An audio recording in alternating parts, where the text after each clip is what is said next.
ಅವರು ಹುಟ್ಟದೇ ಇರುವಂಥ ಅನನ್ಯ ಭಟ್ಟನ್ನು ಕೂಡ ನಮ್ಮ ಸಮಾಜದ ಎದುರು ಎಷ್ಟು ಚಂದವಾಗಿ ನಮ್ಮನ್ನು ನಂಬಿಸುವ ರೀತಿಯಲ್ಲಿ ಸಿನಿಮಾಕ್ಕಿಂತ ಮಿಗಿಲಾಗಿ ಸೀನರಿಗಳನ್ನು ಸೃಷ್ಟಿ ಮಾಡಿ ಸ್ಕ್ರಿಪ್ಟನ್ನು ರಚಿಸಿ ಎಷ್ಟು ಚಂದ ನಮ್ಮನ್ನು ಮಂಗಮಾಯ ಮಾಡಿದರು. ಅಣ್ಣಪ್ಪ ಮತ್ತು ಮಂಜುನಾಥನ ಪ್ರಭೆ ಪ್ರಭಾವ ಅದು ಎಷ್ಟರ ಮಟ್ಟಿಗೆ ಅದು ಕೆಲಸ ಮಾಡಿತು ಅಂತಂದರೆ ವಿಸ್ಮಯವನ್ನು ಹುಟ್ಟಿಸುವ ರೀತಿಯಲ್ಲಿ ಎಡಪಂಥೀಯರು, ಬುದ್ಧಿಜೀವಿಗಳು, JNU ಸಂತತಿ ಇವೆಲ್ಲವೂ ಕಮೈಂಡ್ ಆಗಿ ಸಿದ್ದರಾಮಯ್ಯನವರ ಮೇಲೆ ಒತ್ತಡವನ್ನು ತಂದದ್ದು ಸತ್ಯ. SIT ತನಿಖೆ ಎಷ್ಟು ರ್ಯಾಂಡಮ್ ಆಗಿ ನಡೀತು, ಎಷ್ಟು ಅಪ್ರಬುದ್ಧವಾಗಿ ನಡೀತು, ಎಷ್ಟು ಕಾನೂನು ಬಾಹಿರವಾಗಿ ನಡೀತು ಅನ್ನೋದನ್ನು ನಾವು ಗಮನಿಸಿದ್ದೇವೆ. ಆವಾಗ ಈ ರಾಜಕೀಯ ಪಿತೂರಿ ಮತ್ತು ರಾಜಕೀಯದ ಆಟ ಆವುಟ ಆರಂಭಗೊಂಡಿತು. ಸುರೇಶ್ ಕುಮಾರ್ ಮಾತಾಡಿದರು, ಎಲ್ಲರೂ ಸದನದಲ್ಲಿ ಬೆಂಕಿ ಹಚ್ಚಿ ಆ ಬೆಂಕಿ ಭಾಷಣವನ್ನು ಮಾಡಿ ಧರ್ಮಸ್ಥಳದ ಪರವಾಗಿ ನಾವು ನಿಂತಿದ್ದೇವೆ ಅನ್ನುವಂಥ ಒಂದು ಪೋಸನ್ನು ಕೊಟ್ಟಿತು ಅಂತಲೇ ಹೇಳಬೇಕು. SIT ತನಿಖೆಯೇ ಕಾಂಗ್ರೆಸ್ಸಿನ ಷಡ್ಯಂತ್ರದ ಕೂಸು ಅಥವಾ ಚಿನ್ನಯ್ಯ ಅಥವಾ ಸುಜಾತಾ ಭಟ್, ಮಟ್ಟಣ್ಣನವರ್, ತಿಮರೋಡಿ ಇವರೆಲ್ಲರೂ ಈ ಕಾಂಗ್ರೆಸ್ಸಿನ ಷಡ್ಯಂತ್ರದ ಪಾತ್ರಧಾರಿಗಳು. ಧರ್ಮಸ್ಥಳವನ್ನು ಮೊದಲಿಂದಲೂ ಸಿದ್ದರಾಮಯ್ಯನವರ ಸರ್ಕಾರ ಒಂದು ಹಂತದಲ್ಲಿ ಟಾರ್ಗೆಟ್ ಮಾಡ್ತಾ ಬಂತು. ಅವರು ಹೇಳಿದ್ದೇನು ಅಂತಂದರೆ, BJP ಹಾಗಾದರೆ ಸೌಜನ್ಯನ ಪರವೋ ಹೆಗ್ಗಡೆಯವರ ಪರವೋ?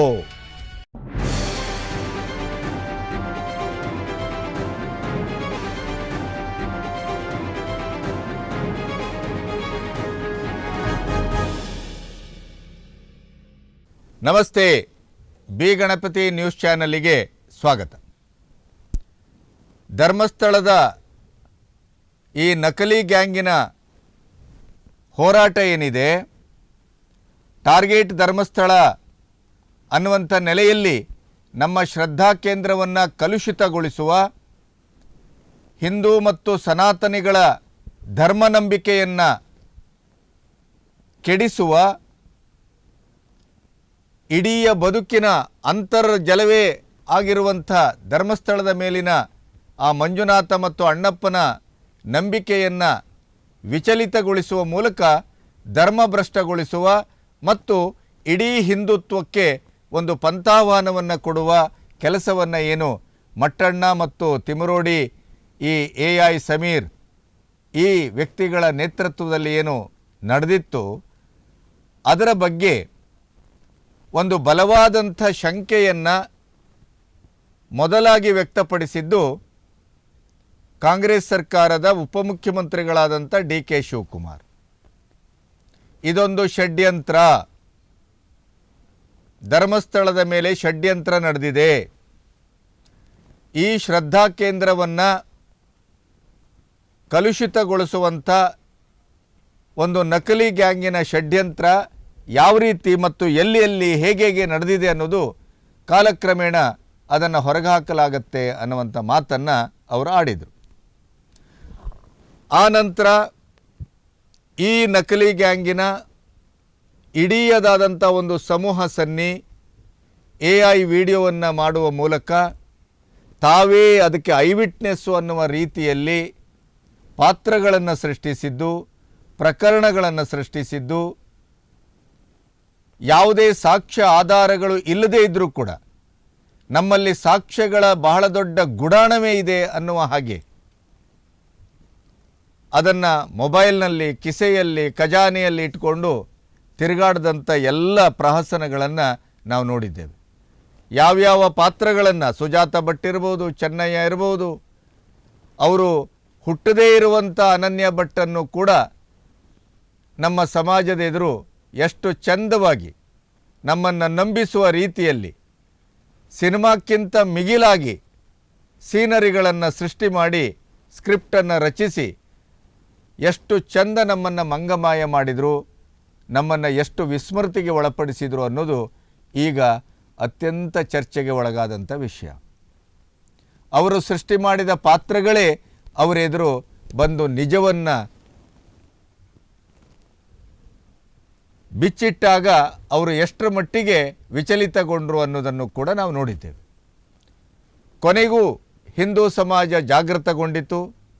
ಧರ್ಮಸ್ಥಳದ ಹೆಗಡೆಯವರ ಮೇಲೆ, ಧರ್ಮಸ್ಥಳದ ಕ್ಷೇತ್ರದ ಮೇಲೆ ಅತ್ಯಾಚಾರ ಮತ್ತು ಕೊಲೆಯ ನೂರಾರು ಸಾವಿರಾರು ಆರೋಪಗಳನ್ನು ಹೊರಿಸಿದ ಈ ನಕಲಿ ಗ್ಯಾಂಗಿನ ಷಡ್ಯಂತ್ರದ ಒಳಹೂಟವನ್ನು SIT ಭೇದಿಸುವಂಥ ಪ್ರಾಥಮಿಕ ಕೆಲಸವನ್ನು ಮಾಡಿತು. ಅದರ ಜೊತೆಗೆ ಜನರಿಗೆ ಕೂಡ ಅದರ ಅರಿವು ಮೂಡಿತು. ಅದರ ಇಡೀದಾದಂಥ ಒಂದು ಧರ್ಮಸ್ಥಳವನ್ನು ರಕ್ಷಿಸುವಂಥ ಹೋರಾಟ ಎಷ್ಟರ ಮಟ್ಟಿಗೆ ಅದು ಬಲವಾಗಿ ಪ್ರತಿಧ್ವನಿಸಿತು ಅಂತಂದರೆ, ಈ ನಕಲಿ ಗ್ಯಾಂಗಿನ ಸಮೂಹ ಸನ್ನಿಯನ್ನು ಕೂಡ ಅದನ್ನು ಭೇದಿಸಿ ಸತ್ಯದ ನಿಜವಾದ ವಿಚಾರವನ್ನು ಹೊರಗಿಡುವಲ್ಲಿ ಅದು ಯಶಸ್ವಿಯಾಯಿತು.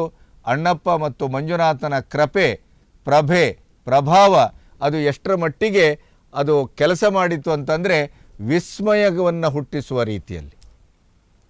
ಈ ಎಲ್ಲ ಪ್ರಕರಣಗಳ ಪ್ರತಿ ಬೆಳವಣಿಗೆಯನ್ನು ನನ್ನಂಥ ವಿಡಿಯೋ ಮೂಲಕ, ಚಾನಲ್ ಮೂಲಕ, ಮೇನ್ ಸ್ಟ್ರೀಮಿನ ಚಾನಲ್ ಮೂಲಕ, ಪತ್ರಿಕೆಗಳ ಮೂಲಕ ಎಲ್ಲ ರೀತಿಯನ್ನು ನೀವು ಗಮನಿಸಿದ್ದೀರಿ.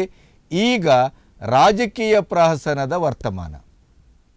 BJP ಮತ್ತು ಕಾಂಗ್ರೆಸ್ಸು ಆರಂಭದ ದಿನಗಳಲ್ಲಿ ಎಡಪಂಥೀಯರ ಒತ್ತಡಕ್ಕೆ ಮಣಿದು ಒಂದು ಅರ್ಥದಲ್ಲಿ ಯಾವ ಷಡ್ಯಂತ್ರವನ್ನು ಧರ್ಮಸ್ಥಳದ ಶ್ರದ್ಧಾ ಕೇಂದ್ರದ ಮೇಲೆ ಈ ನಕಲಿ ಗ್ಯಾಂಗ್ ಮಾಡಿತ್ತೋ ಅದೇ ನಕಲಿ ಗ್ಯಾಂಗಿನ ಸೂತ್ರಧಾರಿಕೆಯನ್ನು ಹೊತ್ತುಕೊಂಡಂಥ ಅರ್ಬನ್ ನಕ್ಸಲ್ಸ್ ಇರ್ಬೋದು, ನಕ್ಸಲರ್ಗಳಿರ್ಬೋದು, ಅಥವಾ ಅಂತಾರಾಷ್ಟ್ರೀಯ ಮಟ್ಟದ ಷಡ್ಯಂತ್ರದ ಭಾಗವಾಗಿರುವಂಥ ಜೆಹಾದಿಗಳಿರ್ಬೋದು, ಮತಾಂತರಿ ಮಿಷನರಿಗಳಿರ್ಬೋದು, ಎಡಪಂಥೀಯರು, ಬುದ್ಧಿಜೀವಿಗಳು, JNU ಸಂತತಿ, ಇವೆಲ್ಲವೂ ಕಮೈಂಡ್ ಆಗಿ ಸಿದ್ದರಾಮಯ್ಯನವರ ಮೇಲೆ ಒತ್ತಡವನ್ನು ತಂದದ್ದು ಸತ್ಯ. ದಿನೇಶ್ ಗುಂಡೂರಾವ್ ಹೇಳುವ ಪ್ರಕಾರ ಎಡಪಂಥೀಯರ ಒತ್ತಡಕ್ಕೆ ಮಣಿದು SITಯನ್ನು ರಚನೆ ಮಾಡಿದ್ದೇವೆ ಅಂತ ಹೇಳಿದ್ದು ಸತ್ಯ. SITಯನ್ನು ಹೆಗಡೆಯವರಿಂದ ಹಿಡಿದು BJPಯವರವರೆಗೆ ಎಲ್ಲರೂ ಸ್ವಾಗತಿಸಿದರು. SIT ತನಿಖೆ ಎಷ್ಟು ರ್ಯಾಂಡಮ್ ಆಗಿ ನಡೀತು, ಎಷ್ಟು ಅಪ್ರಬುದ್ಧವಾಗಿ ನಡೀತು, ಎಷ್ಟು ಕಾನೂನು ಬಾಹಿರವಾಗಿ ನಡೀತು ಅನ್ನೋದನ್ನು ನಾವು ಗಮನಿಸಿದ್ದೇವೆ. ಆ ಮುಖವಾಡ ತಂದಂಥ ಬುರುಡೆಯನ್ನೂ ಲೆಕ್ಕಿಸಲಿಲ್ಲ, ಅದಕ್ಕೆ ಕಾನೂನಿನ ಕ್ರಮವನ್ನು ಮಾಡಿಲ್ಲ, ಕಾನೂನಾತ್ಮಕವಾಗಿ ಪ್ರಶ್ನೆಯೂ ಕೂಡ ಮಾಡಿಲ್ಲ. ಅವನು ಹೇಳಿದ್ದೆಲ್ಲವನ್ನೂ ಒಪ್ಪಲಾಯಿತು. ಅವನು ಹೇಳಿದ ಕಡೆ ಎಲ್ಲ ಕಡೆ ಅಗೆಲಾಯಿತು. ಆದರೆ ಎಲ್ಲಿಯೂ ಅಸ್ತಿತ್ವದಾಗಲಿ, ಅಸ್ಥಿಗಳಾಗಲಿ, ಅಸ್ಥಿ ಪಂಜರವಾಗಲಿ, ಅಥವಾ ನೂರಾರು ಸಾವಿರಾರು ಹೆಣಗಳನ್ನು, ಅತ್ಯಾಚಾರ ಮಾಡಿದ ಹೆಣ್ಣುಮಕ್ಕಳ ಹೆಣಗಳನ್ನು ನಾನು ಹೂತಿದ್ದೇನೆ ಅನ್ನುವ ಅನಾಮಿಕ ಮುಖವಾಡನ ಮಾತಿಗೆ ಕವಡೆ ಕಾಸಿನ ಕಿಮ್ಮತ್ತು ಅಲ್ಲಿ ಸಿಕ್ಕಿಲ್ಲ. SIT ತನಿಖೆ ಒಂದು ಹಂತದಲ್ಲಿ ಬಗದು 13 ಇದ್ದದ್ದು 16 ಆಗಿ 18 ಆಗಿ ಕೊನೆಗೂ 30 ಜಾಗಗಳನ್ನು ನಾನು ಅಗೆಯಲಿಕ್ಕೆ ನನಗೆ ಪರ್ಮಿಷನ್ ಕೊಡಿ ಅನ್ನುವ ಮುಖವಾಡ ಧರಿಸಿದ ವ್ಯಕ್ತಿಯ ಅಹವಾಲಿನವರೆಗೆ ಎಲ್ಲವೂ ಬಂದು ನಿಂತಿತು. ಕೊನೆಗೆ ವಿಧಾನಸೌಧದಲ್ಲಿ ಅಧಿವೇಶನದಲ್ಲಿ ಏನೇನೆಲ್ಲ ನಡೆಯಿತು ಅನ್ನೋದನ್ನು ನೀವು ಗಮನಿಸಿದ್ದೀರಿ. SIT ತನಿಖೆ ಕೊನೆಗೂ ಅದರ ಮುಖವನ್ನು ಬದಲಾಯಿಸಿಕೊಂಡಿತು. ಯಾವ ಪಾತ್ರಗಳು ತೋರಿಸಿದ ನೆಲವನ್ನು ಅಗೆತಾ ಇತ್ತು SIT, ಅದೇ ಪಾತ್ರಧಾರಿಗಳನ್ನು, ಆ ಪಾತ್ರಧಾರಿಗಳನ್ನು ರೂಪಿಸಿದವರನ್ನು, ಆ ಸೂತ್ರಧಾರಿಗಳನ್ನು, ಈ ನಕಲಿ ಗ್ಯಾಂಗಿನ ಬೃಹಸ್ಪತಿಗಳನ್ನು ಹಿಡಿದು ಒಳಗೆ ಹಾಕಿ ಅವರನ್ನು ಜಪ್ತಿ ಮಾಡುವ, ಅವರನ್ನು ವಿಚಾರಣೆಗೆ ಒಳಪಡಿಸುವ ಕೆಲಸವನ್ನು ಯಾವಾಗ ಆರಂಭಿಸಿತೋ ಆವಾಗ ಈ ನಕಲಿ ಗ್ಯಾಂಗಿನ ಷಡ್ಯಂತ್ರದ ನಿಜವಾದ ಚಿತ್ರ ಹೊರಗೆ ಬರಲಿಕ್ಕೆ ಆರಂಭ ಆಯಿತು. ಆವಾಗ ಈ ರಾಜಕೀಯ ಪಿತೂರಿ ಮತ್ತು ರಾಜಕೀಯದ ಆಟ ಆವುಟ ಆರಂಭಗೊಂಡಿತು. ಅಲ್ಲಿಯವರೆಗೆ BJP ಮೌನವಾಗಿ ಇತ್ತು. ಆಮೇಲೆ ತನ್ನ ವಿಶ್ವರೂಪವನ್ನು ಎಬ್ಬಿಸಿ ಅಲ್ಲಿ ಅಶೋಕು ಮಾತಾಡಿದರು, ಯತ್ನಾಳು ಮಾತಾಡಿದರು, ವಿಜಯೇಂದ್ರನು ಮಾತಾಡಿದರು, ಸುರೇಶ್ ಕುಮಾರ್ ಮಾತಾಡಿದರು. ಎಲ್ಲರೂ ಸದನದಲ್ಲಿ ಬೆಂಕಿ ಹಚ್ಚಿ ಆ ಬೆಂಕಿ ಭಾಷಣವನ್ನು ಮಾಡಿ ಧರ್ಮಸ್ಥಳದ ಪರವಾಗಿ ನಾವು ನಿಂತಿದ್ದೇವೆ ಅನ್ನುವಂಥ ಒಂದು ಪೋಸನ್ನು ಕೊಟ್ಟಿತು ಅಂತಲೇ ಹೇಳಬೇಕು. ಪೋಸು ಅನ್ನುವಂಥ ಶಬ್ದವನ್ನು ಯಾಕೆ ಬಳಸ್ತಾ ಇದ್ದಾರೆ ಅಂತಂದರೆ, BJP ಇವತ್ತು ತನ್ನ ರಾಜಕೀಯ ಲಾಭಕ್ಕಾಗಿ, ಕರ್ನಾಟಕದ BJP, ಸ್ಥಳೀಯ BJP ತನ್ನ ರಾಜಕೀಯದ ಲಾಭಕ್ಕಾಗಿ ಧರ್ಮಸ್ಥಳ ಚಲೋ ಮಾಡಿತು, ಧರ್ಮಸ್ಥಳ ಹೆಗಡೆಯವರನ್ನು ಭೇಟಿಯಾಯಿತು. ಆಮೇಲೆ ಇವೆಲ್ಲವೂ ಒಂದು ಅರ್ಥದಲ್ಲಿ ಸರಿ ಇತ್ತು. SIT ತನಿಖೆಗೆ ಸ್ವಾಗತಿಸಿದ್ದು, SIT ತನಿಖೆಗೆ ಮುಕ್ತವಾದ ಅವಕಾಶವನ್ನು ಕೊಟ್ಟಿದ್ದು, ಧರ್ಮಸ್ಥಳದ ಪರವಾಗಿದ್ದೇವೆ, ಸನಾತನ ಧರ್ಮದ ಮೇಲೆ ದಾಳಿ ಆಗ್ತಾ ಇದೆ, ಹಿಂದುತ್ವದ ಮೇಲೆ ದಾಳಿ ಆಗ್ತಾ ಇದೆ, ಶ್ರದ್ಧಾ ಕೇಂದ್ರದ ಮೇಲೆ ದಾಳಿ ಆಗ್ತಾ ಇದೆ. ಇವೆಲ್ಲವನ್ನು ನಾವು ಸಹಿಸಿಕೊಳ್ಳಿಕ್ಕೆ ಸಾಧ್ಯ ಇಲ್ಲ ಅಂತ ಹೇಳಿ BJP ಧರ್ಮಸ್ಥಳ ಚಲೋ ಮಾಡಿದ್ದು ಇತ್ತು, ಧರ್ಮಸ್ಥಳದ ಪರವಾಗಿ ನಿಂತಿದ್ದು ಇತ್ತು, ಎಲ್ಲವೂ ಚಲೋ ಆಗೇ ಇತ್ತು. ಆದರೆ ಯಾವಾಗ ಇದನ್ನು ರಾಜಕೀಯದ ಅಸ್ತ್ರವಾಗಿ ಕಾಂಗ್ರೆಸ್ಸಿನ ವಿರುದ್ಧ ಅದನ್ನು ಬಳಸ್ಕೊಳ್ಬೇಕು ಅನ್ನುವಂಥ ಒಂದು ಕ್ಷುಲ್ಲಕತನಕ್ಕೆ ಮತ್ತು ಸಂಕುಚಿತತನಕ್ಕೆ, ರಾಜಕೀಯ ಲಾಭವನ್ನು ಪಡೆಯಬೇಕು ಅನ್ನುವಂಥ ಸ್ವಾರ್ಥಕ್ಕೆ BJP ಹೊರಟಿತ್ತು, ಆವಾಗ BJPಯ ದಿಕ್ಕು, ದಿಸೆ, ಆಶಯ ಎಲ್ಲವೂ ಬದಲಾಯಿತು. ಈಗಲೂ ಕೇಂದ್ರ ಸಚಿವರಾದಂಥ ಕುಮಾರಸ್ವಾಮಿ ಅವರ ನೇತೃತ್ವದಲ್ಲಿ ಅಮಿತ್ ಶಾ ಅವರಿಗೆ ಒಂದು ನಿಯೋಗ ಹೋಗ್ತಾ ಇದೆ. SIT ತನಿಖೆಯ ಒಂದು ಫಲಶ್ರುತಿ ಏನೇ ಇರಲಿ, ಇಲ್ಲಿ ಅದನ್ನು ಮೀರಿದ ಒಂದು ಷಡ್ಯಂತ್ರ ಕಾಣ್ತಾ ಇದೆ. ಆದ್ದರಿಂದ ಇದನ್ನು NIAಗೆ ವಹಿಸಬೇಕು ಅಥವಾ CBI ತನಿಖೆಯನ್ನು ಮಾಡಬೇಕು. ED ಈಗಾಗಲೇ ಎಂಟ್ರಿ ಆಗಿದೆ. ವಿದೇಶಿ ಫಂಡ್ಗಳು ಯಾವ್ಯಾವ ಸಾಂಸ್ಥಿಕ NGOಗಳ ಮೂಲಕ ಬರ್ತಾ ಇದೆ ಅನ್ನೋದನ್ನು ಅದು ತನಿಖೆ ಮಾಡ್ತಾ ಇದೆ. ಆದರೆ ಇಲ್ಲಿ ಈ ಧರ್ಮಸ್ಥಳದ ಒಂದು ಪ್ರಕರಣ ಇದು ಏನು ಅಲ್ ಜಜೀರಾದಲ್ಲಿ ಬರ್ತದೆ, ಆಮೇಲೆ ನಿಮ್ಮ ಬೇರೆ ಬೇರೆ ವಿದೇಶಗಳಲ್ಲಿ ಅದು ಪ್ರತಿಧ್ವನಿಸ್ತದೆ. ಹೀಗಿರುವಾಗ ಚೀನಾದ ಮಾಧ್ಯಮಗಳು ಬಹಳ ದೊಡ್ಡ ಹೆಡ್ಡಿಂಗ್ಗಳಲ್ಲಿ ಪ್ರಕಟಿಸ್ತವೆ, ಜಿಹಾದಿಗಳು ಇದರ ಬಗ್ಗೆ ಮಾತಾಡ್ತಾರೆ. ಹೀಗಿರುವಾಗ ಈ ಪ್ರಕರಣದ ಕೈ ಕಾಲು ಇದರ ಮೂಲ ಜಾರ್ಜ್ ಸೊರೋಸೋ ಅಥವಾ ಚೀನಾವೇ ಅಥವಾ ಈ ಅಂತಾರಾಷ್ಟ್ರೀಯ ಮಟ್ಟದ ಮುಸ್ಲಿಂ ಭಯೋತ್ಪಾದಕ ಚಟುವಟಿಕೆಗಳ ಸೂತ್ರಧಾರರೇ, PFIA, SDPIA ಯಾವುದು? ಇವೆಲ್ಲವನ್ನು ತನಿಖೆ ಮಾಡಬೇಕು ಅಂತಾದರೆ, ಯಾಕೆಂದರೆ ಮಂಗಳೂರಿನಲ್ಲಿ ಸಿಡಿದ ಕುಕ್ಕರ್ ಬಾಂಬಿನ ಮೂಲ ಧರ್ಮಸ್ಥಳ ಟಾರ್ಗೆಟ್ ಆಗಿತ್ತು ಅನ್ನೋದು NIA ಹೊರಗಡೆ ಹಾಕಿದ ಸತ್ಯ. ಹಾಗಾಗಿ NIA ತನಿಖೆ ಆಗಬೇಕು ಅನ್ನುವಂಥ BJPಗರ ಅಭಿಪ್ರಾಯಕ್ಕೆ, ಒತ್ತಾಯಕ್ಕೆ ಎಲ್ಲರ ಸಪೋರ್ಟ್ ಇದೆ. ಆದರೆ SIT ತನಿಖೆಯೇ ಕಾಂಗ್ರೆಸ್ಸಿನ ಷಡ್ಯಂತ್ರದ ಕೂಸು ಅಥವಾ ಚಿನ್ನಯ್ಯ ಅಥವಾ ಸುಜಾತಾ ಭಟ್, ಮಟ್ಟಣ್ಣನವರ್, ತಿಮರೋಡಿ ಇವರೆಲ್ಲರೂ ಈ ಕಾಂಗ್ರೆಸ್ಸಿನ ಷಡ್ಯಂತ್ರದ ಪಾತ್ರಧಾರಿಗಳು, SIT ತನಿಖೆಯೇ ಬೋಗಸ್ಸು ಇತ್ಯಾದಿ ಏನು ಮಾತಾಡ್ತಾ ಇದೆ BJP, ಇದು ಅತ್ಯಂತ ಮತಿ ತಪ್ಪಿದ ಮಾತು, ಹದ ತಪ್ಪಿದ ಮಾತು. ಮತ್ತು ಸಂಪೂರ್ಣ ಧರ್ಮಸ್ಥಳದ ಪ್ರಕರಣವನ್ನು ತನ್ನ ರಾಜಕೀಯಕ್ಕೆ ಬಳಸ್ಕೊಳ್ಳಿಕ್ಕೆ BJP ಹೊರಟಿದೆ ಅನ್ನೋದರ ಬಗ್ಗೆ ಅದರ ಬದಲಾದ ನಾಲಿಗೆಯ ಒಂದು ಧ್ವನಿ ಇದೆಯಲ್ಲ, ರೂಪ ಸ್ವರೂಪ, ಅದು ಸ್ಪಷ್ಟ ಸಾಕ್ಷ್ಯವನ್ನು ಒದಗಿಸ್ತಾ ಇದೆ. ಧರ್ಮಸ್ಥಳದ ಪ್ರಕರಣವನ್ನು ನೀವು ಈವರೆಗೆ ನೋಡಿದ್ದೇ ಬೇರೆ. ಈಗ ಅದರ ನಕಲಿ ಹೋರಾಟಗಾರರ ಛದ್ಮವೇಷವನ್ನು, ಮುಖವಾಡವನ್ನು ಕಳಚಿ ಬಿಸಾಡ್ತಾ ಇದೆಯಲ್ಲ SIT, ಅದಕ್ಕೆ ಇಡೀ ಮಾಧ್ಯಮ ಸಪೋರ್ಟ್ ಮಾಡ್ತಾ ಇತ್ತು. ಮೇನ್ ಸ್ಟ್ರೀಮಿನ ಮಾಧ್ಯಮ ಈ ನಕಲಿ ಗ್ಯಾಂಗಿನ ಕೆಲವು ಯೂಟ್ಯೂಬರ್ಸ್ಗಳನ್ನು ಬಿಟ್ಟರೆ, AI ಸಮೀರನ ಒಂದು ನಡೆಯನ್ನೇ ಅನುಸರಿಸಿದ ಈ ಏನು ಓಡೋಗೋನನ್ನು ಹರ್ಕೊಂಡಷ್ಟು ಬಂತು ಅನ್ನುವಂಥವರು ವ್ಯೂಸ್ಗಾಗಿ, ತನ್ನ ಚಾನಲ್ಲಿನ ಜನಪ್ರಿಯತೆಗಾಗಿ ಏನು ಧರ್ಮಸ್ಥಳವನ್ನು ಈ ನಕಲಿ ಗ್ಯಾಂಗಿನ ಪರವಾಗಿ ಪ್ರಾತಿನಿಧಿಕವಾಗಿ ಬಳಸಿದರೋ ಅಂಥ ಚಾನಲ್ಗಳನ್ನು ಬಿಟ್ಟರೆ ಮೇನ್ ಸ್ಟ್ರೀಮಿನ ಚಾನಲ್ಗಳು ಕೂಡ SITಗಿಂತ ಬಲವಾದ ತನಿಖೆಯನ್ನು ಸುಜಾತಾ ಭಟ್ಟನ ಪ್ರಕರಣದಲ್ಲಾಗ್ಬೋದು, ಚಿನ್ನಯ್ಯನ ಪ್ರಕರಣದಲ್ಲಾಗ್ಬೋದು ಅದು ನಡೆಸಿದ್ದನ್ನು ನಾವು ಗಮನಿಸಿದ್ದೇವೆ. ಯೂಟ್ಯೂಬರ್ಗಳಲ್ಲೂ ಧರ್ಮಸ್ಥಳದ ಪರವಾಗಿರುವವರ ಮೇಲೆ ಎಂಥ ಪ್ರಹಾರ ಆದರೂ ನನ್ನನ್ನು ಸೇರಿಸಿ ಭಾಳಷ್ಟು ಜನ ನಾವು ಇದರ ಪರವಾಗಿ ಮಾತಾಡಿದ್ದೇವೆ. ಅದೆಲ್ಲದರ ಫಲಶ್ರುತಿ ಈ ನಕಲಿ ಗ್ಯಾಂಗಿನ ಇಡೀಯದಾದಂಥ ಒಂದು ಒಳಹೂಟ ಇವತ್ತು ಬಟ್ಟಂಬಯಲಾಗಿದೆ. ಇಂಥ ಸಂದರ್ಭದಲ್ಲಿ BJP ಅದರ ವರ್ತನೆ, ಅದರ ತೀರ್ಮಾನ, ಅನಾವಶ್ಯಕವಾಗಿ ಕಾಂಗ್ರೆಸ್ಸಿನ ಮೇಲೆ ಗೂಬೆ ಕೂರಿಸುವಂಥ ಪ್ರವೃತ್ತಿ ಇದೆಯಲ್ಲ, ಅದು ಶುದ್ಧಾಂಗವಾಗಿ ತಪ್ಪು ಒಂದು ಕಡೆ. ಇನ್ನೊಂದು ಕಡೆ ಧರ್ಮಸ್ಥಳವನ್ನು ಮೊದಲಿಂದಲೂ ಸಿದ್ದರಾಮಯ್ಯನವರ ಸರ್ಕಾರ ಒಂದು ಹಂತದಲ್ಲಿ ಟಾರ್ಗೆಟ್ ಮಾಡ್ತಾ ಬಂತು. ಧರ್ಮಸ್ಥಳದವನ್ನು ಇಡೀಯದಾದಂಥ ಒಂದು ಸರ್ಕಾರದ ಸುಪರ್ದಿಗೆ ತೆಗೆದುಕೊಳ್ಳಿಕ್ಕೆ ಸಾಧ್ಯವಿದೆಯೇ ಅನ್ನುವಂಥ ಒಂದಿಷ್ಟು ಆಟ ಊಟವನ್ನು ಈ ಕಾಂಗ್ರೆಸ್ ಸರ್ಕಾರ ಮಾಡಿದೆ. ಸಿದ್ದರಾಮಯ್ಯನವರ 2 ಅವಧಿಯಲ್ಲೂ ಇಂಥ ಪ್ರಯತ್ನಗಳನ್ನು ಮಾಡಿದೆ. ಅದು ನಮಗೆ ಮೈಸೂರಿನ ರಾಜಮನೆತನದ ಆಸ್ತಿಯ ಮೇಲೆ ಹೇಗೆ ಸಿದ್ದರಾಮಯ್ಯನವರ ಕಣ್ಣಿದೆಯೋ ಅದೇ ರೀತಿ ಇಲ್ಲಿ ಆರ್ಥಿಕವಾಗಿ ಬಹಳ ಒಂದು ಉತ್ಪನ್ನದ ಕ್ಷೇತ್ರ ಅಂತ ಏನೋ ಇದೆ ಧರ್ಮಸ್ಥಳ, ಅದನ್ನು ಸುಪರ್ದಿಗೆ ತೆಗೆದುಕೊಳ್ಳುವಂಥ ಒಂದು ದೂರದ ಮತ್ತು ದುರಾಲೋಚನೆ 2 ಸಿದ್ದರಾಮಯ್ಯನವರ ಸರ್ಕಾರದಲ್ಲಿ ಇದೆ, ಇಲ್ಲ ಅಂತ ಹೇಳಲಿಕ್ಕೆ ಸಾಧ್ಯ ಇಲ್ಲ. ಆದರೆ ಎಡಪಂಥೀಯರ ಒತ್ತಡಕ್ಕೆ ಇರಬಹುದು. SIT ರಚನೆಯನ್ನು ಮಾಡಿ ಅದಕ್ಕೆ ದಕ್ಷ ಪೊಲೀಸ್ ಅಧಿಕಾರಿಗಳನ್ನು ನೇಮಿಸಿದ್ದನ್ನು ನಾವು ಮರೆಯಲಿಕ್ಕೆ ಸಾಧ್ಯ ಇಲ್ಲ.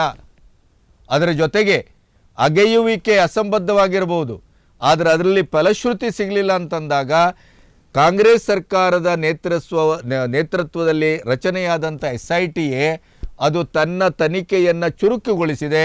ತನ್ನ ತನಿಖೆಯನ್ನು ಸತ್ಯದ ಪರವಾಗಿ ಅತ್ಯಂತ ಕ್ಷಮತೆಯಿಂದ ಅತ್ಯಂತ ತೀವ್ರವಾಗಿ ಯಾವುದೇ ಮುಲಾಜಿಗೆ ಒಳಗಾಗದೇನೆ ಅದು ತನಿಖೆಯನ್ನು ಮಾಡಿದೆ ಅನ್ನೋದರ ಬಗ್ಗೆ ಯಾವುದೇ ಆಕ್ಷೇಪವನ್ನು ನಾವು ಮಾಡಲಿಕ್ಕೆ ಸಾಧ್ಯ ಇಲ್ಲ.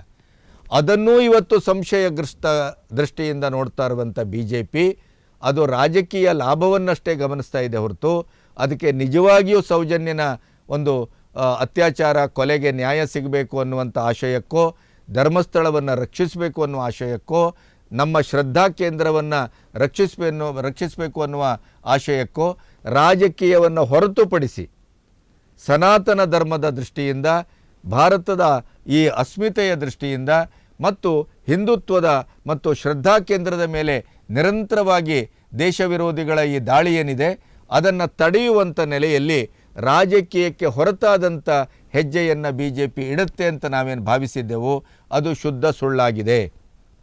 ಕಾಂಗ್ರೆಸ್ಸಿನಿಂದಲೂ ಅಪಚಾರ ಆಗಿದೆ, ಇಲ್ಲ ಅಂತ ಹೇಳ್ತಾ ಇಲ್ಲ ನಾನು. ಕಾಂಗ್ರೆಸ್ಸು SIT ರಚನೆಯನ್ನು ಮಾಡಿದೆ, SIT ತನಿಖೆ ಆಗ್ತಾ ಇದೆ. ಆ ತನಿಖೆಗೆ ಭಂಗ ಯಾಕೆ ತರ್ತೀರಿ? ತನಿಖೆ ಪೂರ್ಣಗೊಳ್ಳುವವರೆಗೆ ನಿಮ್ಗೆ ಯಾಕೆ ತಾಳ್ಮೆ ಇಲ್ಲ? CBI ಆಗಬೇಕು, NIA ತನಿಖೆ ಆಗಬೇಕು, ಅದಕ್ಕೆ ಪರ್ಯಾಯ ಒತ್ತಡವನ್ನು ಹಾಕೋಣ. ಆದರೆ SIT ತನಿಖೆಯನ್ನೇ ಸಂಶಯ ದೃಷ್ಟಿಯಿಂದ ನೋಡೋದಾಗಲಿ, SIT ತನಿಖೆಯನ್ನೇ ಅಲ್ಲಗಳೆಯುವುದಾಗಲಿ, ಅದು ಕಾಂಗ್ರೆಸ್ಸಿನ ಕುತಂತ್ರದ ಷಡ್ಯಂತ್ರದ ಭಾಗ ಅಂತ ಹೇಳುವುದಾಗಲಿ ಅದು ಉದ್ದಟತನದ ಪರಮಾವಧಿ ಅಂತಲೇ ವ್ಯಾಖ್ಯಾನಿಸಬೇಕು. ಒಂದು. ಎರಡನೇದಾಗಿ CM ಸಿದ್ದರಾಮಯ್ಯನವರು ನಿನ್ನೆ ಒಂದು ಹೇಳಿಕೆಯನ್ನು ಕೊಟ್ಟಿದ್ದಾರೆ. ಅದು ಏನು ಅಂತಂದರೆ, ವಿಜಯೇಂದ್ರ ಧರ್ಮಸ್ಥಳ ಚಲೋ ಅಂತ ಇಡೀ BJP ನೇತೃತ್ವವನ್ನು ವಹಿಸಿ ಹೊರಟ್ರೆ ಈಗ ಕಾಂಗ್ರೆಸ್ಸು ಕೂಡ ಧರ್ಮಸ್ಥಳ ಯಾತ್ರೆಯನ್ನು ಮಾಡ್ತಾ ಇದೆ. ನಮ್ಮದು ಧರ್ಮ ವಿಜಯ ಯಾತ್ರೆ ಅಂತ ಅಲ್ಲಿ ವ್ಯಾಖ್ಯಾನವನ್ನು ಮಾಡಿದೆ. ಬಸ್ಗಳಲ್ಲಿ ಹೊರಟಿದ್ದಾರೆ. ಅವರು ಹೋದರು ಅಂತ ಇವರು ಹೋಗ್ತಾರೆ ಅನ್ನುವ ಕಾರಣಕ್ಕಾಗಿ ಇವ್ರ ಮೇಲೆ ಆಪಾದನೆ. ಇದು ರಾಜಕೀಯದ ಆರ್ಚಾಟ ನಡೀತಾನೇ ಇದೆ. ಇದು ಯಾವುದೇ ಪ್ರಕರಣ ಆದರೂ ಕೊನೆಗೂ ಅದನ್ನು ರಾಜಕೀಯ ಲಾಭಕ್ಕೆ ಮತ್ತು ವೋಟ್ ಬ್ಯಾಂಕಿನ ಲಾಭಕ್ಕೆ ಬಳಸ್ಕೊಳ್ಳುವುದನ್ನು ನಾವು ಗಮನಿಸ್ತಾನೆ ಬಂದಿದ್ದೇವೆ. ಇನ್ನು CM ಸಿದ್ದರಾಮಯ್ಯ ಸೌಜನ್ಯನ ಮನೆಗೆ ವಿಜಯೇಂದ್ರ ಹೋಗಿ ನೀವು ಮತ್ತೆ ಅದರ ಮರುತನಿಖೆಗೆ ಒತ್ತಾಯಿಸುವ ಅರ್ಜಿಯನ್ನು ಸುಪ್ರೀಂ ಕೋರ್ಟಿಗೆ ದಾಖಲಿಸುವುದಾದರೆ ಅದರ ಎಲ್ಲ ಖರ್ಚು ವೆಚ್ಚಗಳನ್ನು BJP ಭರಿಸ್ತದೆ ಅಂತ ಹೇಳಿದರು. ಸೌಜನ್ಯನಿಗೆ ನ್ಯಾಯ ಸಿಗಬೇಕು ಅನ್ನುವಂಥ ಮಾತನ್ನು ಅವರು ಆಡಿದ್ದಾರೆ. ಇದನ್ನು ಇಟ್ಟುಕೊಂಡಂಥ ಸಿದ್ದರಾಮಯ್ಯನವರು ಒಂದು ಅಪ್ರಬುದ್ಧವಾದಂಥ ಮತ್ತು ತನ್ನ ಒಳಗಿನ ನಿಜವಾದ ಚಿಂತನೆಯನ್ನು ಬಹುಶಃ ಅವರು ಗೊತ್ತಿದ್ದೋ ಗೊತ್ತಿಲ್ಲದೆಯೋ ಹೊರಗಾಕಿದ್ದಾರೆಯೇ ಅನ್ನುವ ಸಂಶಯ ಬರುವ ಹಾಗೆ ಅವರು ಮಾತಾಡಿದ್ದಾರೆ. ಅವರೇನು ಹೇಳಿದರು ಹಾಗಾದರೆ? ಸೌಜನ್ಯ ಕೇಸು ಯಾರ ಮೇಲೆ ಆರೋಪ ಮಾಡ್ತಾ ಇರೋದು? ಇವರು ಯಾರ ಪರ? ಒಂದು ಕಡೆ ವೀರೇಂದ್ರ ಹೆಗ್ಗಡೆಯವ್ರ ಪರ ಅಂತ ಹೇಳ್ತಾರೆ, ಇನ್ನೊಂದು ಕಡೆ ಸೌಜನ್ಯ ಪರ ಅಂತ ಹೇಳ್ತಾರೆ. ಯಾರ ಪರ ಇರೋದು ಇವರು? ಇವರು ಯಾರ ಪರ? ಒಂದು ಕಡೆ ವೀರೇಂದ್ರ ಹೆಗ್ಗಡೆಯವ್ರ ಪರ ಅಂತ ಹೇಳ್ತಾರೆ, ಇನ್ನೊಂದು ಕಡೆ ಸೌಜನ್ಯ ಪರ ಅಂತ ಹೇಳ್ತಾರೆ. ಯಾರ ಪರ ಇರೋದು ಇವರು? ಅವರು ಹೇಳಿದ್ದೇನು ಅಂತಂದರೆ, BJP ಹಾಗಾದರೆ ಸೌಜನ್ಯನ ಪರವೋ ಹೆಗ್ಗಡೆಯವರ ಪರವೋ? ಈ ಮಾತು ಅತ್ಯಂತ ವಿವಾದಾತ್ಮಕ ಮತ್ತು ಈ ಮಾತಿನ ಆಳದಲ್ಲೇ ಸಿದ್ದರಾಮಯ್ಯನವರ ನಿಲುವು ಅಡಗಿದೆ ಮತ್ತು ಬೆತ್ತಲಗೊಂಡಿದೆ ಅಂತ ನಾನು ಭಾವಿಸ್ತೇನೆ. ಸೌಜನ್ಯನ ಪರ ಅಥವಾ ಹೆಗಡೆಯವರ ಪರ ಯಾರ ಪರ BJP ಅನ್ನುವಂಥ ಪ್ರಶ್ನೆಯನ್ನು ಸಿದ್ದರಾಮಯ್ಯನವರು ಕೇಳಿದ್ದೇ ಅಸಂಬದ್ಧ, ಅಥವಾ ಅವರು ಇದೆರಡನ್ನೂ ಬೈಫರ್ಕೇಟ್ ಆಗಿ ಗಮನಿಸ್ತಾ ಇದ್ದಾರೆ ಅನ್ನೋದನ್ನು ನಾವು ಅರ್ಥ ಮಾಡ್ಕೋಬೇಕು. ಸೌಜನ್ಯನ ಪರವಾಗಿದ್ದರೆ ಅದು ಹೆಗ್ಗಡೆಯವರ ವಿರುದ್ಧ ಆಗೋದು ಹೇಗೆ? ಹೆಗ್ಗಡೆಯವರ ಪರವಾಗಿದ್ದರೆ ಸೌಜನ್ಯನ ವಿರುದ್ಧ ಆಗೋದು ಹೇಗೆ? ಸೌಜನ್ಯನಿಗೆ ನ್ಯಾಯ ಸಿಗಬೇಕು ಅನ್ನೋದು ಸರ್ಕಾರದ ಆಶಯ, ಸಮಾಜದ ಆಶಯ, ಈ ನಕಲಿ ಹೋರಾಟಗಾರರ ಅಸ್ತ್ರ ಅದು. ಅದರ ಜೊತೆಗೆ ಸೌಜನ್ಯಳ ಮೇಲೆ ನಡೆದಂಥ ಬರ್ಬರವಾದಂಥ ಅತ್ಯಾಚಾರ ಮತ್ತು ಹತ್ಯೆ ಇದೆಯಲ್ಲ, ಅದಕ್ಕೆ ನ್ಯಾಯ ದೊರಕಲೇಬೇಕು ಅನ್ನೋದು ಮನುಷ್ಯತ್ವದ ಮೇಲೆ ನಂಬಿಕೆ ಇರುವ ಪ್ರತಿಯೊಬ್ಬ ಮನುಷ್ಯರನ ಒಂದು ವಾದ ಮತ್ತು ಇಚ್ಛೆ, ಆಶಯ. ಸೌಜನ್ಯನಿಗೆ ನ್ಯಾಯ ಕೊಡಿಸ್ಬೇಕು, ನೀವು ಯಾವುದೇ ತನಿಖೆಯನ್ನು ಬಹಳ ಪ್ರಾಂಜಲವಾಗಿ ಮಾಡಿ ಅಂತ ಧರ್ಮಸ್ಥಳ ಹೆಗಡೆಯವರು ಹೇಳಿದ್ದಾರೆ.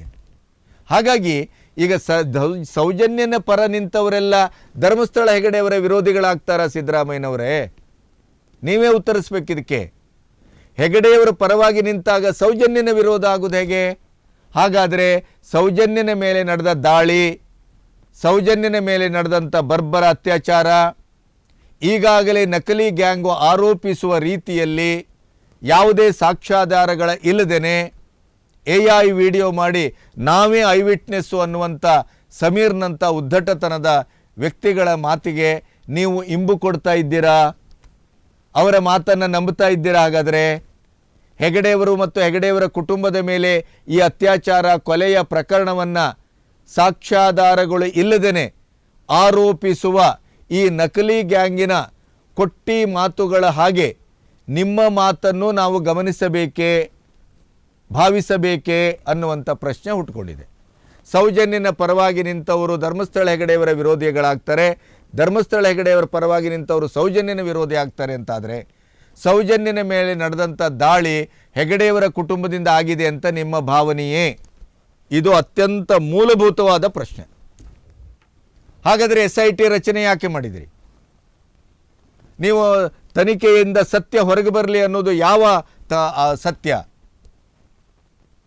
ಅಂದರೆ ಸೌಜನ್ಯನ ಪ್ರಕರಣದಲ್ಲಿ ಅತ್ಯಾಚಾರ, ಅನಾಚಾರ, ಕೊಲೆ ಇದೆಲ್ಲದರಲ್ಲಿ ಹೆಗಡೆಯವರ ಕುಟುಂಬಿಕರ ಯಾವುದೇ ಪಾತ್ರ ಇಲ್ಲ ಅಂತ ಹೇಳಿದ ನ್ಯಾಯಾಂಗದ ತನಿಖೆ, CBI ತನಿಖೆಯನ್ನು ನೀವು ಒಪ್ಪುತ್ತಾ ಇಲ್ಲವೇ? ನಿಮಗೆ ಸಂಶಯ ಇದೆಯೇ?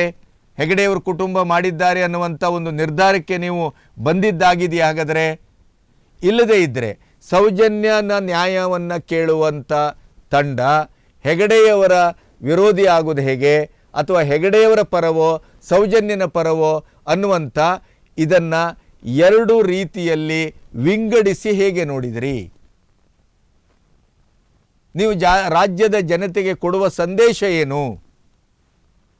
ನೀವು ಕೊನೆಗೂ ಏನನ್ನ ಹೇಳಲಿಕ್ಕೆ ಹೊರಟಿದ್ದೀರಿ? ಹೆಗಡೆಯವರ ಕುಟುಂಬದ ಮೇಲೆ ಗೂಬೆ ಕೂರಿಸುವ ನಕಲಿ ಗ್ಯಾಂಗಿನ ಮಾತನ್ನು ಆಂತರಂಗಿಕವಾಗಿ ನೀವು ಹಾಗಿದ್ರೆ ಒಪ್ಪಿದ್ದೀರಾ? ಆ ಸತ್ಯವನ್ನು ಹೊರಗೆ ತೆಗೆಯಲಿಕ್ಕೇನೆ SIT ರಚನೆಯನ್ನು ಮಾಡಿದ್ದೀರಾ?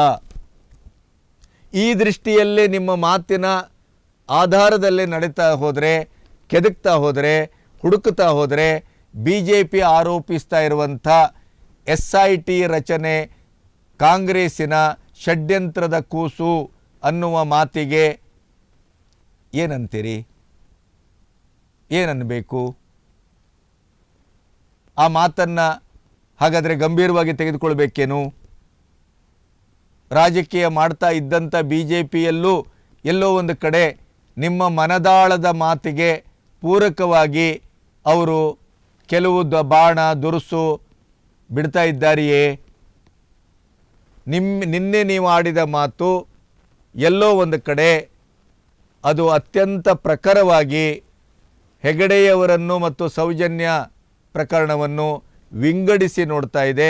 ಅದರ ಜೊತೆಗೆ ಸೌಜನ್ಯನ ಪರವಾಗಿ ನಿಂತವರು ಹೆಗಡೆಯವರ ವಿರೋಧಿಗಳು, ಹೆಗಡೆಯವರ ಪರವಾಗಿ ನಿಂತವರು ಸೌಜನ್ಯನ ವಿರೋಧಿಗಳು ಅನ್ನುವ ರೀತಿಯಲ್ಲಿ ನೀವು ತೀರ್ಮಾನ ಕೊಟ್ಟಾಗೆ ಇದೆ. ಸೌಜನ್ಯನ ಮೇಲೆ ನಡೆದಂಥ ದಾರುಣವಾದಂಥ ಅತ್ಯಾಚಾರ ಮತ್ತು ಪ್ರಕರಣ ಹೆಗಡೆಯವರ ಕುಟುಂಬದಲ್ಲೇ ಮಾಡಿದೆ, ಅಲ್ಲೇ ಆರೋಪಿಗಳು ಅಪರಾಧಿಗಳು ಇದ್ದಾರೆ ಅನ್ನುವಂಥ ಯಾವುದೋ ಒಂದು ಸೂಚನಾತ್ಮಕವಾದಂಥ ಒಳ ತೀರ್ಮಾನಕ್ಕೆ ನೀವು ಬಂದಿದ್ದೀರಾ ಅನ್ನುವಂಥ ಮಾತನ್ನು ಜನ ಕೇಳ್ತಾ ಇದ್ದಾರೆ. ಇದು ಮುಖ್ಯಮಂತ್ರಿಗಳಾಗಿ ಮಾತಾಡುವ ಮಾತಲ್ಲ. ಮುಖ್ಯಮಂತ್ರಿಗಳು ಸಾರ್ವಜನಿಕವಾಗಿ ಈ ರೀತಿಯ ಮಾತಾಡುವ ಮೂಲಕ ನೀವು ಈ ಪ್ರಕರಣಕ್ಕೆ ಒಂದು ಬೇರೆಯೇ ಆದಂಥ ಒಂದು ಆವರಣವನ್ನು ಸಿದ್ಧಿಸಿದ್ದೀರಿ, ಬೇರೆಯೇ ಆದಂಥ ಸೂಚನೆಗಳನ್ನು ಕೊಟ್ಟಿದ್ದೀರಿ, ಬೇರೆಯೇ ಆದಂಥ ಸಂಕೇತವನ್ನು ಕೊಟ್ಟಿದ್ದೀರಿ ಅಂತ ನಾವು ಭಾವಿಸ್ತೇವೆ. ಇದನ್ನು ನೀವು ಕ್ಲಾರಿಫೈ ಮಾಡದೇ ಇದ್ದರೆ,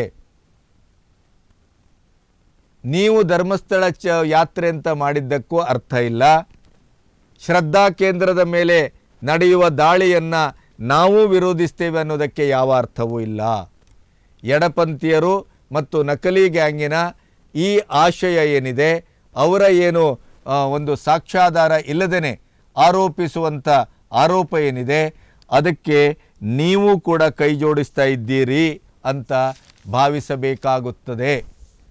100ಕ್ಕೆ 100 ನಿಮ್ಮ ಮಾತು ಅದನ್ನೇ ಹೇಳ್ತಾ ಇದೆ. ಹಾಗಾಗಿನೇ ನೀವು ಸದನದಲ್ಲಾಗಲಿ ಸದನದ ಹೊರಗಾಗಲಿ ಡಿ ಕೆ ಶಿವಕುಮಾರ್ ಮಾತಾಡ್ತಾರೆ, ಬೇರೆಯವರು ಮಾತಾಡ್ತಾರೆ, ಖರ್ಗೆ ಅಂತ ಅಪ್ರಬುದ್ಧರೂ ಮಾತಾಡ್ತಾರೆ, ಪ್ರಿಯಾಂಕ ಖರ್ಗೆ. ಆದರೆ ನೀವು ಧರ್ಮಸ್ಥಳದ ಬಗ್ಗೆ ಆಯಕಟ್ಟಿನ ಜಾಗದಲ್ಲಿ ಮಾತ್ರ ಮಾತಾಡ್ತಾ ಇದ್ದೀರಿ. ಯಾಕೆಂತಂದರೆ ನಿಮ್ಮ ಮಾತು ಹೆಚ್ಚಾದರೆ ನಿಮ್ಮ ಪರಮಾಪ್ತ ಪಂಗಡ ಎಡಪಂಥೀಯರಿಗೆ ನೋವಾಗುತ್ತೆ, ಬುದ್ಧಿಜೀವಿಗಳಿಗೆ ನೋವಾಗ್ತದೆ. ಹಾಗಾದರೆ BJPಯವರು ಆರೋಪಿಸ್ತಾ ಇರುವ ಆರೋಪ ಸತ್ಯವೇ? ಇದು ಇವತ್ತಿನ ಭಾಳ ಚರ್ಚೆಗೆ ಒಳಗಾಗಬೇಕಾದಂಥ ಬೆಂಕಿ ಪ್ರಶ್ನೆ ಅಂತ ನಾನು ಭಾವಿಸ್ತೇನೆ. ನಮಸ್ತೆ.